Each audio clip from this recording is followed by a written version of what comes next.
Hello, and thank you for joining us. Last Sunday, we looked at that we are in a construction zone, that the church is the building of God, and that's us, the people, because the church is not a building, a physical building, but it's a spiritual building or temple or dwelling place for God made up of living stones. That's you and I. But we also discovered last week that you and I are the builders. So not only are we the building, we are the builders. And that leads right into a short series. We're going to go back to the Old Testament, to the Book of Nehemiah, for a few lessons on rebuilding the walls. And I don't know what walls in your life are broken down. It could be in your spiritual life. Maybe it's in your relationships.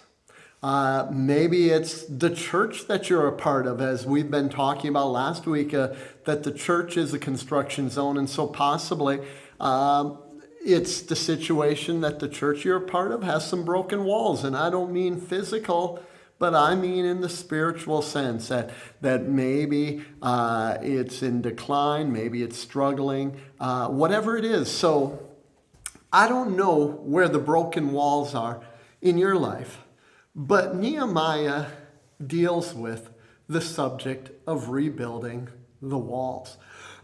Excuse me. So in our first lesson, it's entitled Start Rebuilding, because you got to start someplace. And that's what we're going to look at. And that's how the book of Nehemiah starts. And so we're going to start in Nehemiah chapter 1 and verses 2 and 3. Verse 1, just introduction, who it's about, when it takes place. In Nehemiah chapter 1, starting in verse 2. It says, "One of my fellow Jews named Hanani came to visit me with some men who had arrived from Judah." Now, in the context, Nehemiah is in Persia. He is part of those that were carried into exile during the Babylonian captivity. His family, his ancestors did not return in the previous two returns that have taken place from the people of exile going back to Jerusalem, back to Judah. And so he's still in Persia. In fact, he is a cupbearer for the king. He serves the king of Persia. And says, "One of my fellow Jews named Hanani came to visit me with some men who had arrived from Judah. I took the opportunity to inquire about how things were going in Jerusalem. How are they getting along?" I asked, "the Jews who returned to Jerusalem from their exile here." "Well," they replied, "things are not good. The wall of Jerusalem is still torn down and the gates are burned." Now, here's the interesting thing. This isn't new news. This is one of those news that things aren't progressing, that things aren't getting better, because the walls were actually destroyed and the gates burned in 586 BC. We're dealing with about 445, somewhere around there. So it has been it's been over 140 years since the walls were torn down. But during a period of time, they were away in exile. But the first exiles returned about 536. So we're still almost 100 years, not quite, about 90 to not quite 100 years that it's been that some people have returned to Jerusalem. They rebuilt the temple, but the walls have remained torn down. The walls are torn down, the gates are burned. And so Nehemiah hears the news. Things aren't good. Even after all this time, the walls are still torn down. The gates are still burned. So what does that mean? What does that bring about? And we need to understand that at that time, their cities were walled. These were forms of protection to protect them from the wild animals, but also from neighboring enemies. And so this left them defenseless. It left them probably in situations where they are endangered by the wild animals, by the elements. And so it's not good. It's not good. And so in this, what we find is that the first thing Nehemiah does is identify the problem. And I think sometimes that's the hardest thing to do, is to identify the problem. I think so often we are so in the midst of the problem that we become blind to it, that maybe what the experience has been, it's gone on for so long like it had here for the people of Jerusalem, they didn't even notice that their walls were missing. Life had become the normal of survival. Probably much of the population had moved away or weren't living in Jerusalem. And so they just didn't realize how bad it was. And so they hadn't identified the problem. It was obvious, but to sit down and say, here's what the problem is and what can we do about it? So that's first and foremost. So whatever walls are broken in your life, whatever you're experiencing, and we as a church here in Park Rapids, we need to identify whatever problems we are experiencing. It's easy to, again, be so used to just seeing things around us that we miss it. I'm speaking right now about, if we physically would walk around this church building, we would see states of disrepair, things that need upkeep, things that, some new paint, a little bit of mortar here and there, things that could be done physically to this building. But again, remember, we're not talking about a building. The same is true in a spiritual building. We need to look and say, what's not right? What's the problem here?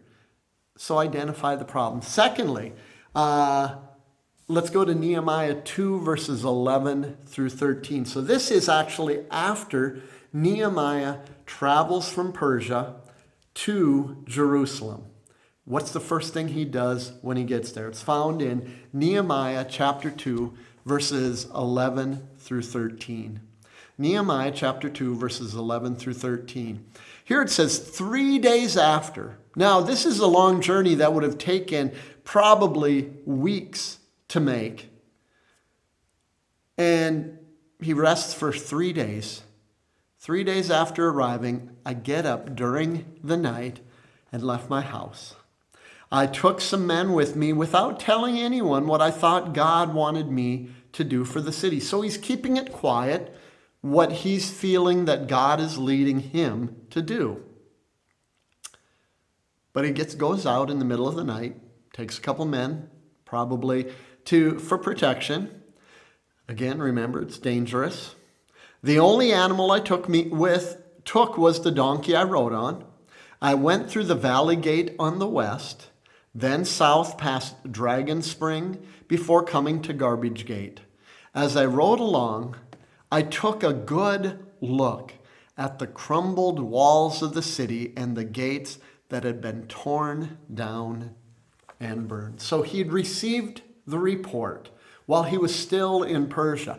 But now he has come to Jerusalem, and so what does he do?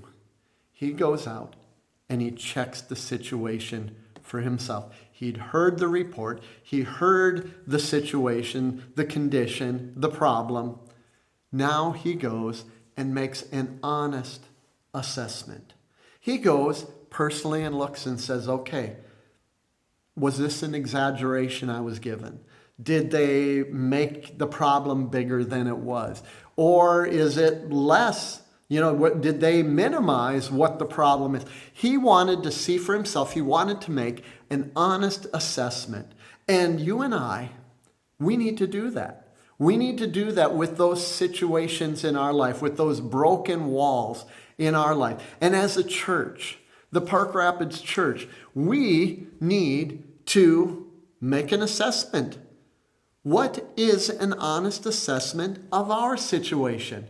And I believe that's part of the responsibility of the elders and the preacher, but I think as a congregation, as a church, we need to do that. And that needs to be done periodically. What is an honest assessment of our current situation, of maybe some of these broken walls, these areas in our church that need to be repaired?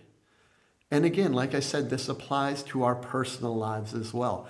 What are some circumstances in our personal life? What's the honest assessment? If I have some relationship problems, what is it? What is the problem? And maybe what is the root of that problem? What part am I playing to bring about these broken walls in my relationships, maybe it's in my career, maybe it's in my mental health. I don't know where your broken walls are. But let me tell you, we all have broken walls. And those broken walls need rebuilding. And it starts with identifying the problem, as Nehemiah did, and then making an honest assessment. So, then, what did Nehemiah do? So he's identified the problem, he's made an assessment. So what did he do? That picks up in actually verse 4. So this is right away after he heard the news, right after, the verse after he had heard that things are not good in Jerusalem. Nehemiah 1:4 says, "When I heard this, I sat down and cried. I mourned for days. I continued to fast and pray to the God of heaven." I believe there's times that we need to sit down and cry and mourn for the broken walls in our lives, the broken walls in our churches, the broken walls in our community, in our country. We need to mourn, but more than that, it's not enough. We can't quit there at the mourning and the crying, because what does Nehemiah do? He says he fasts and he prays. And not just fast and prays, it says, I continued to fast and pray to the God of heaven. Fast and pray to the God of heaven. So fasting, literally to go without a meal. In fact, we talk about breakfast. It's from break fast, which means to eat after having not eaten, fasting overnight. And so this idea of fasting is not dieting, but it's not eating so we can focus our attention on God for a period of time. Maybe it's a meal, maybe it's a day or two, could be even longer. But the point of it is it's meant to be a time then that we focus in prayer and what God's will is and what he wants us to do in this situation. And that's where it has to start. After we've identified the problem, made an honest assessment, we need to pray, and we need to keep praying, and we're going to see that. If you read the book of Nehemiah, and I encourage you to read the book of Nehemiah, pray. It's throughout the book. We see Nehemiah pray. Leaders that lead rebuilding, in times of rebuilding, need to be people of prayer. They need to be people that prayer is not just something that is given token appreciation of. It needs to be a focus. And I believe for a church, if a church is going to rebuild its walls spiritually, then that church must be a church of prayer. And I stress that we have to be a people of prayer. And that has to be individually, but it also has to be as a church. And I don't believe we pray together enough. We need to be people of prayer. If God is going to be involved in a rebuilding process, whatever that process is, wherever it is, in our personal lives or in our church lives or in our community or country, prayer has to be at the beginning, and it has to go throughout. It has to be, as it says here, continued. And so go to God in prayer. Secondly, Nehemiah chapter 2, verses 4 and 5. So this is still, He hasn't even done anything. He's just started to pray. So he's letting God work in him. He's letting God work in the situation. He's letting God answer his prayers. He's letting God guide him. So finally in Nehemiah 2 verses 4 and 5, he's come before the king, and the king can tell he's upset. He's been crying. He's mourning. And the king said, "What is it you want?" Then I prayed to the God of heaven, and I answered the king, "If it pleases the king, and if your servant has found..." And did you notice? Even as he's in this conversation with the king, what did he do? He prayed. So this is one of those, what I call arrow prayers. It's not something where you go off and you bow your head and he didn't just say, "Hey, wait a minute, king, let me say a prayer here." No, as he's standing there before the king says, "What is it you want?" And Nehemiah is in prayer to God, saying, "God, guide me. God, give me favor with the king. God, your will be done in this situation as we are looking at rebuilding." And it goes on, "And I answered the king, if it pleases the king." So after prayer, he answers the king. "If it pleases the king, and if your servant has found favor in his sight, let the king, send me to the city in Judah where my fathers are buried, so I can rebuild it." So he's made a goal. During this time of prayer, God has guided him. God has led his thinking. And I believe God will do that in your life with those areas where those walls are broken down. And I believe that God will do that in this church as we, our elders, as our members, all praying separately and praying together that God guides us. And then this process, as God's guiding, as God's working, then we say, here is the goal. So send me to the city in Judah where my fathers are buried so I can rebuild it. So what we need to do as we're praying and seeking God's guidance, we set a goal. But we need to go more than that, because a goal without a declaration of a goal, without stating it, without writing it down, without declaring it, it's just a wish. It's just a dream. So we need to set a goal and make it known. Write it out. Share it with your family. Share it with those that are important to you. Share it with a mentor. Share it with someone that can pray with you about this. Share, and in a congregational sense, share it with each other. Share it as the elders and the preachers share it with each other, as the members share it, that we share this and make it known. Here is the goal. And in this instance, it is to rebuild the walls of Jerusalem. So he shared this with the king, and the king shows him favor. The king says, "Yes, I want you to go." And not only do I want you to go, he sends funds to help him and a letter to say that he is working in accordance with my wishes. So God is working in this. Nehemiah has gone to God in prayer. He's set a goal and he's made it known. Now let's continue on chapter 2, verses 17 and 18. "But now I said to them," now this is after he has come to Jerusalem. This is after, in verses 11 through 13 of chapter 2, when he went out and made that assessment, that he's kept everything close to his vest, hasn't told anyone what his plan is yet, because he doesn't want to influence them unduly at this point until he's made his assessment. And so in verses 17 and 18, it says, "But now I said to them, you know very well what trouble we are in. You know the problem. Jerusalem lies in ruins, and its gates have been destroyed by fire. Let us rebuild the walls of Jerusalem and end this disgrace."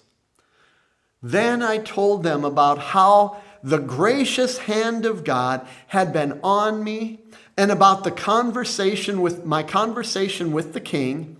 They replied at once, "Yes, let's rebuild the wall." So they began the good work. And there's this title again, Start Rebuilding. So it started with prayer. It started with identifying the problem, making an honest assessment, and then prayer, more prayer, setting a goal, making it known, and now he helps others to commit to the vision. He says, okay, we all know the problem. We're not going to pretend that we're not going to ignore the elephant in the room. This city is disgraced. It's in ruins. It was all a result of God's punishment for our sins in the past, but that's the past. It's time to move on. It's time to leave the past. And then he shared, look what God's already done. I went to the king of Persia, and he sent me.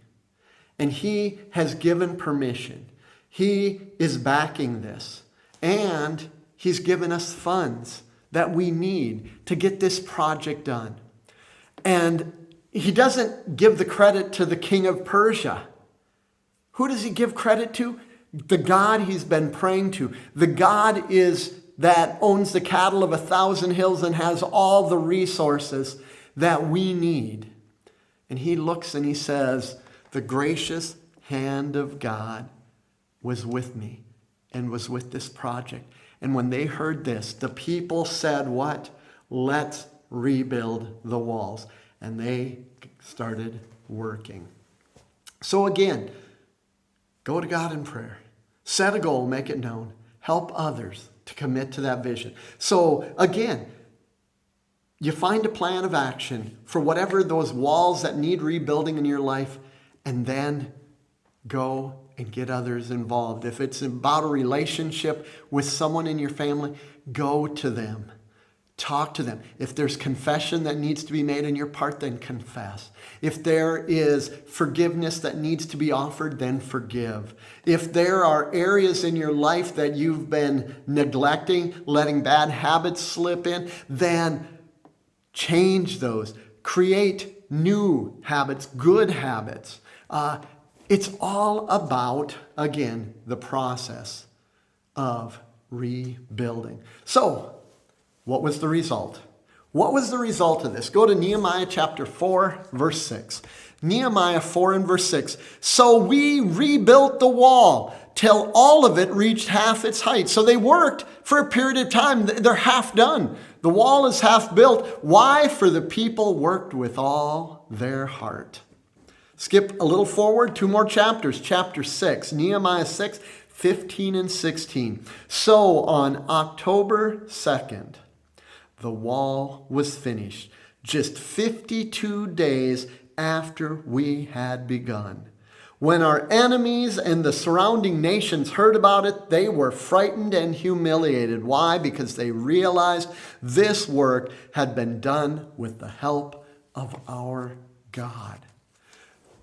What was the result? The wall was finished in 52 days. The wall that has been torn down, the gates that have been burned. This disgrace that has been going on for 140 years, that even after the exiles have returned, has been over 90 years, and it's still unfinished. They were able to finish because they identified the problem. They made an honest assessment. They went to God in prayer and continued to pray, and they set a goal and made it known, and they got others committed to the vision, and so they started building. And God was with them, and in 52 days, with God's help, they were able to complete a seemingly impossible task. So with God's help, listen, you can rebuild those walls in your life that have broken down. And with God's help, we can rebuild this church. What can we do? What can we do to rebuild what's broken? Well, it's important to remember that it can only be done with God's help. And it will require us to work with all of our hearts. Are you prepared to do that? Are you praying and seeking God's will to restore, to rebuild those broken walls in your life? I'll be praying for you, and please let me know if there's anything I can do to help to get on board with that rebuilding of those walls in your life. God bless and have a wonderful week as you start rebuilding.